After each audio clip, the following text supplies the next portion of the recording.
কলেজৰ অধ্যক্ষ মোৰ এসময়ৰ ছাত্ৰ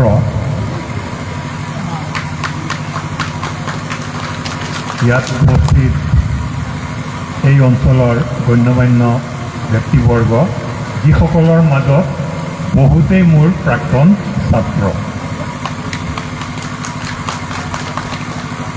আৰু ছাত্ৰ ছাত্ৰীসকল যিসকলৰ হয়তো বহুতেই মোৰ প্ৰাক্তন ছাত্ৰ ছাত্ৰীৰ সন্তান। তো এইখন কলেজলৈ আহি সেইকাৰণে মই খুব নথৈ আনন্দিত হৈছোঁ। মই আগতে কেইবাবাৰো আহিছোঁ, আজিৰ ছাত্ৰ ছাত্ৰী হয়তো দেখা নাই, নাজানে, কাৰণ যোৱা কেইবাবছৰো মই অহা নাই। এইখন কলেজৰ প্ৰতিষ্ঠাপক ইদ্ৰিছ আলী বৰভূঞা, মই ইদ্ৰিছ ভাই বুলি মাতিছিলোঁ। মোৰ দাদাৰ নিচিনা তেওঁক মই সন্মান দিছিলোঁ।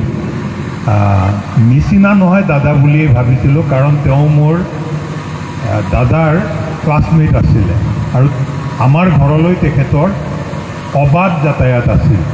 সৰুৰে পৰা তেখেতক পাইছিলোঁ আৰু সেইকাৰণে দাদা হিচাপেই তেখেতক গ্ৰহণ কৰিছিলোঁ আৰু সেই হিচাপেই সদায় চাইছিলোঁ।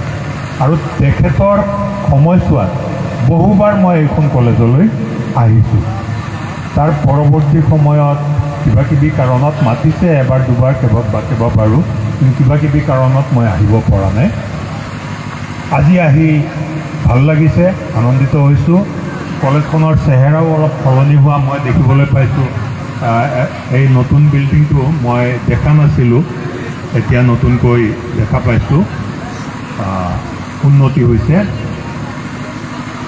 নৱাগত আদৰণি সভাৰ আজিৰ এই মুকলি সভাখন উদ্ঘাটন কৰিবলৈ, শব্দটো হৈছেনে উদ্ঘাটন নে কি? উদ্বোধন উদ্ঘাটন বুলি কৈ মোৰেই খোকোজা লাগি আছিল। উদ্বোধন কৰিবলৈ মোক কোৱা হৈছে। আচলতে মোক মাতোতে তেনেকুৱা কোনো দায়িত্ব মোৰ নাছিলে।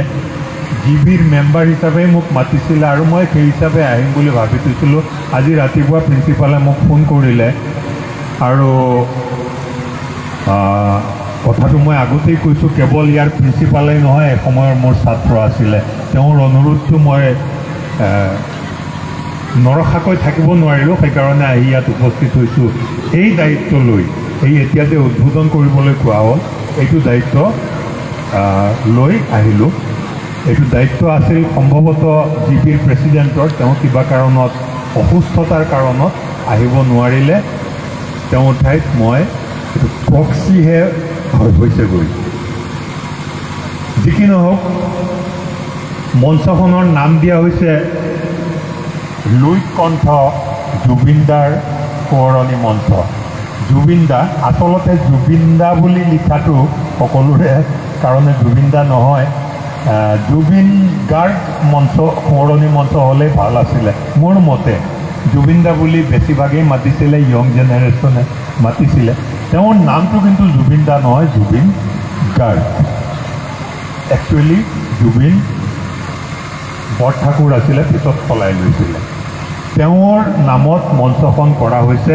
এইটো এটা বৰ ধুনীয়া পদক্ষেপ হৈছে, কাৰণ আজি অসমৰ আকাশ বতাহ সৰ্বত্ৰ জুবিনময় হৈ আছে। গতিকে এই পৰিস্থিতিত মঞ্চখনৰ নাম জুবিন গাৰ্গৰ সোঁৱৰণত দিয়াটো বৰ ধুনীয়া, বৰ ভাল, সময় উপযোগী এটা পদক্ষেপ হৈছে বুলি মই ভাবোঁ।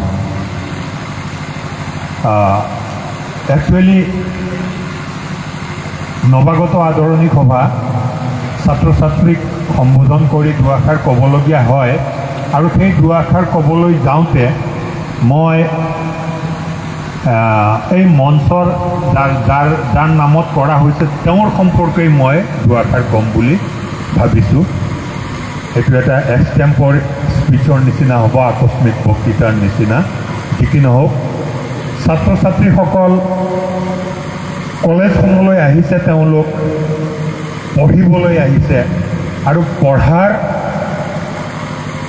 এটা নিৰ্দিষ্ট উদ্দেশ্য নিশ্চয় আছে। একো উদ্দেশ্য নোহোৱাকৈ পঢ়িবলৈ নিশ্চয় অহা নাই। জীৱন পঢ়াৰ উদ্দেশ্য বুলি ক'লে সাধাৰণভাৱে আমি ক'ব পাৰোঁ যে জীৱন গঢ়িবলৈ আহিছে, জীৱনত কিবা এটা কৰিব পৰা হ'বলৈ আহিছে, জীৱনটোক সফল কৰিবলৈ আহিছে। এতিয়া এই কিবা এটা কৰা বা সফল কৰা, সফলতাৰ দিশে যোৱা, এইটো এটা অতি জটিল প্ৰক্ৰিয়া। আমি শিক্ষানুষ্ঠানত পঢ়া শুনা কৰা বুলি ক'লে সাধাৰণতে কিতাপ কিছুমান কিতাপ পঢ়াৰ কথাই আমি বুজোঁ। কিতাপ পঢ়ি নিৰ্দিষ্ট কিছুমান পৰীক্ষা পাছ কৰা আৰু সেইবোৰ পৰীক্ষা পাছ কৰিব পাৰিলে কিছু ডিগ্ৰী, ডিপ্ল'মা ইত্যাদি লাভ কৰা, ইয়াকেই আমি শিক্ষা বুলি ভাবোঁ। কিন্তু প্ৰকৃতাৰ্থত সেইটো শিক্ষাৰ এটা অংশহে, ই সমগ্ৰ শিক্ষা নহয়। সমগ্ৰ শিক্ষা হৈছে জীৱনৰ পৰা লাভ কৰা শিক্ষা। এজন মানুহৰ কোনো ডিগ্ৰী, ডিপ্ল'মা ইত্যাদি নাথাকিব পাৰে, তেওঁৰ BA পাছ নহ'ব পাৰে, MA পাছ নহ'ব পাৰে, PhD নহ'বও পাৰে, কিন্তু তেওঁ শিক্ষিত হ'ব পাৰে। এতিয়া স্কুলত কলেজত নপঢ়াকৈ শিক্ষিত হ'ব পাৰি আৰু পঢ়ি শুনিও শিক্ষিত নহ'বও পাৰি। এই কথাটো অলপ আচহুৱা যেন লগা নাইনে বাৰু? যে পঢ়িলোঁ, ডিগ্ৰী ডিপ্ল'মা ল'লোঁ, PhD পৰ্যন্ত কৰিলোঁ, তাৰপিছত মানুহ এটাই কৈ আছে যে মই অশিক্ষিত। হয়, এনেকুৱাও হয়। খালি ডিগ্ৰী ডিপ্ল'মা থাকিলেই মানুহ শিক্ষিত নহয়। শিক্ষিত কেনেকুৱা হয়?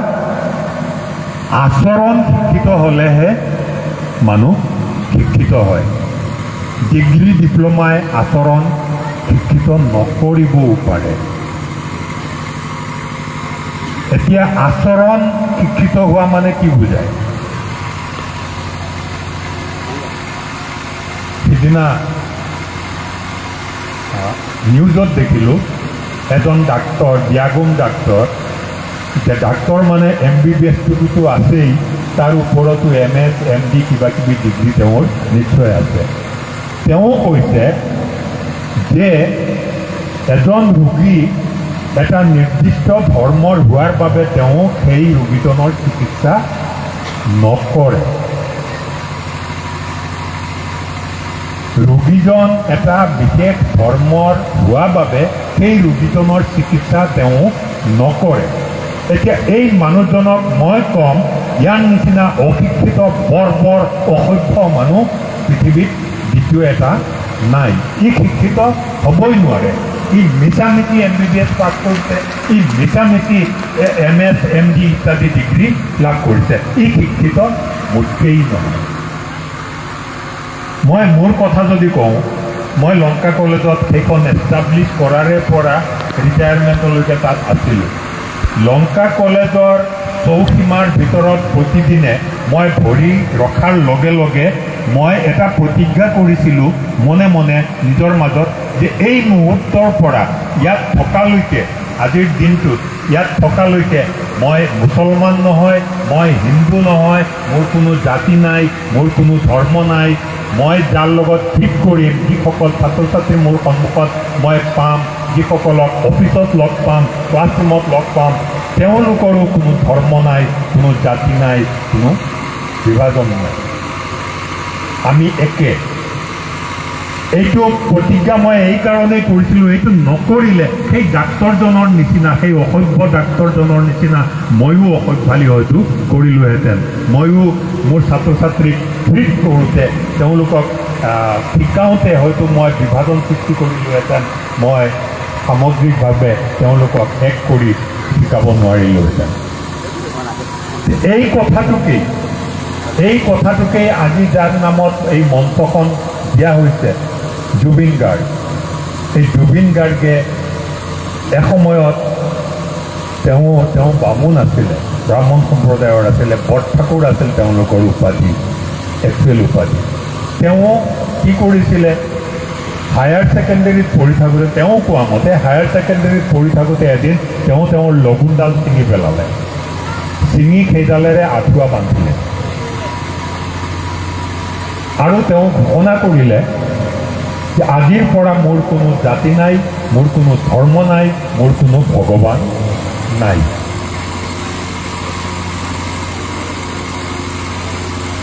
এই কাৰণেই জুবিন গাৰ্গ মৰাৰ পিছত যোৱা 19 ছেপ্টেম্বৰত তেওঁৰ মৃত্যু হৈছিল।